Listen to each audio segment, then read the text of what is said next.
Stop. If a drink feels like the only thing that will silence the noise tonight, I want you to hear this like someone who actually understands, not with judgment, but with practical help.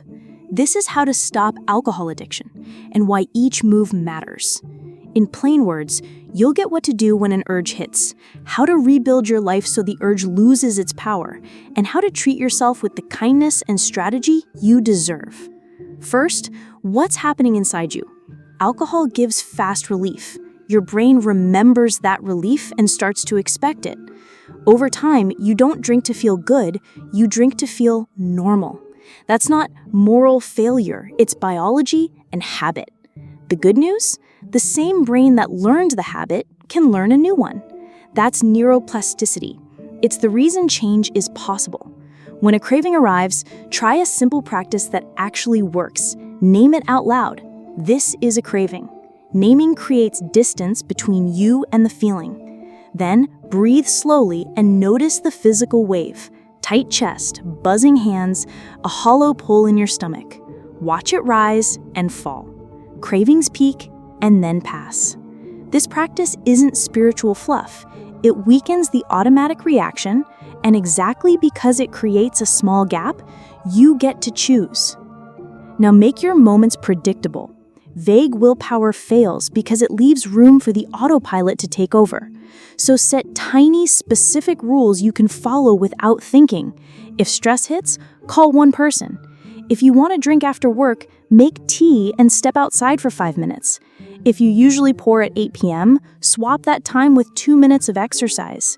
These concrete if-then moves become muscle memory. They don't require heroism, just rehearsal. You don't have to choose total abstinence to win. Decide what you honestly want and own it. Cutting down is progress. Quitting cold turkey is progress. The point is ownership. People who pick their path are the ones who stay on it. If you've tried everything and the pull is still biological, get clinical help. Medications can blunt cravings and make the early weeks survivable. That's not cheating. It's using a medical tool to change a biological pull so your behavior change can stick. Here's a fast, evidence-backed trick. Move. 2 minutes of intense movement, sprint in place, jumping jacks, will reduce craving intensity and boost mood. It interrupts the stress loop and gives your brain a different, healthier hit of chemicals. Keep that as an emergency brake. You were not built to do this alone. Find people who will hold you, a friend, a peer group, a sponsor, or a therapist. Connection gives you reality checks, encouragement, and a place to unload shame. Shame isolates, connection heals. Change your environment. Habit runs on cues. If the bottle is out of sight, the hand is less likely to reach. Replace alcohol's place with something meaningful. A plant, a notebook, music. The smallest changes in your space rewrite automatic behavior. Look deeper too. For many, alcohol is solving a problem: loneliness, untreated anxiety, or old trauma. Addressing those roots with therapy or targeted treatment doesn't just reduce drinking, it changes why you wanted to drink in the first place. Treat recovery like an experiment. Try one change for 7 days. Track it. Keep what helps. This removes the pressure to be perfect and turns setbacks into data. When you slip, be curious, not cruel. Ask what triggered it and what you will change next time. A slip is not a sentence, it's information. Shift your identity gently. Say, I am someone who chooses clarity. Repeat it. Behaving like that person, even in small ways, rewires choice.